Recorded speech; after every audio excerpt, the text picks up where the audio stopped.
si Dieu n'est pas l'auteur de la mort et de la maladie, si Dieu n'envoie pas les épreuves, néanmoins Dieu se révèle à travers l'épreuve. Dieu me parle lorsque je traverse une difficulté. La première question qui vient lorsqu'on est malade, c'est pourquoi moi ? Pourquoi est-ce que ça me tombe dessus ? Qu'on soit croyant ou pas d'ailleurs, les mêmes questions viennent. Il faut que je comprenne, d'après ce que dit la parole, que déjà le diable me hait, que le péché règne dans ce monde et que Dieu veut aussi changer le mal en bien, que Dieu veut me révéler son amour à travers cela et il veut aussi me guérir, il veut mettre un terme à la maladie, mais il veut me parler à travers les difficultés de ma vie. Lorsque les disciples de Christ sont persécutés, on peut dire mais pourquoi y a-t-il de la persécution ? Pourtant Jésus nous a avertis, tous ceux qui veulent vivre pieusement en Jésus-Christ seront persécutés. Donc il y a une dimension de, même si on parle de persécution et que ce n'est pas la même chose que la maladie, il y a toujours une dimension de difficulté lorsque l'on est chrétien. C'est pas parce qu'on est chrétien qu'on va être épargné de tout. Mes épreuves conduisent à un fruit de vie éternelle. Ça, souvent, c'est très dur à comprendre. Et pourtant, Paul nous dit, nos légères difficultés du moment produisent pour nous, au-delà de toute mesure, un poids éternel de gloire, dans 2 Corinthiens 4, 18. Ça, c'est la dimension la plus compliquée à comprendre. Et pourtant, il y a eu des martyrs, il y a eu une notion de sacrifice dans la parole de Dieu, parce que Dieu est là, mais parfois, il y a aussi des épreuves qui sont là. Aujourd'hui, on ne comprend pas tout. La Bible nous dit qu'on voit comme d'une manière obscure, comme à travers un miroir. Jésus lui-même a connu l'épreuve. Il a été tenté, il a été éprouvé en toutes choses.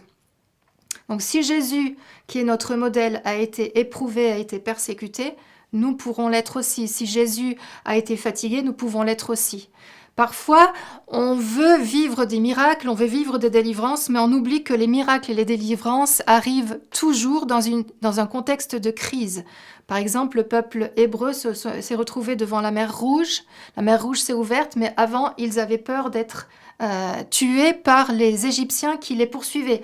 Shadrach, Meshach et Abednego ont vécu la délivrance dans la fournaise, mais ils ont quand même été jetés dans la fournaise. Et ils ont dit... Notre Dieu est capable de nous délivrer, mais s'il ne le fait pas, sache qu'il est quand même notre Dieu.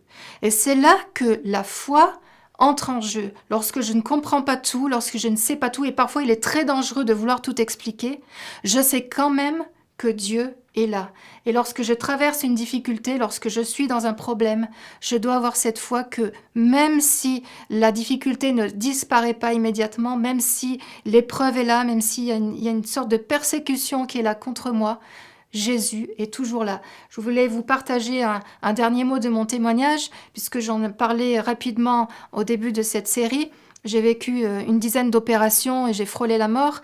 Et au cours de cette période compliquée, j'ai vécu une guérison particulière. Au moment où je venais de subir l'ablation du sein, je venais juste de rentrer de l'hôpital. C'était le jour de mon retour à la maison. Et j'ai trouvé une lettre me disant que j'avais un problème au niveau du col de l'utérus avec des cellules qui étaient mauvaises. Et après plusieurs mois, mon gynécologue m'a dit qu'il faut absolument opérer pour enlever cette partie du col de l'utérus qui pose problème. Et un dimanche matin, je suis venue à un culte, j'ai demandé l'onction d'huile, j'ai mis ma foi en action. Et quelque chose en moi qui me disait non, c'est pas possible, il ne peut pas encore arriver ça. Et on a prié, l'église a prié. Et quelques semaines plus tard, on a refait une dernière analyse avant le bloc opératoire. Et là, tout était redevenu normal. Donc j'ai vraiment vécu cette guérison dans mon corps. Également, lorsque je me suis retrouvée lors de la 7e intervention au bloc opératoire, c'est là que ça s'est très mal passé. Et ensuite, j'ai failli mourir pendant l'opération. Mais avant même cette opération, je sentais que j'allais très très mal.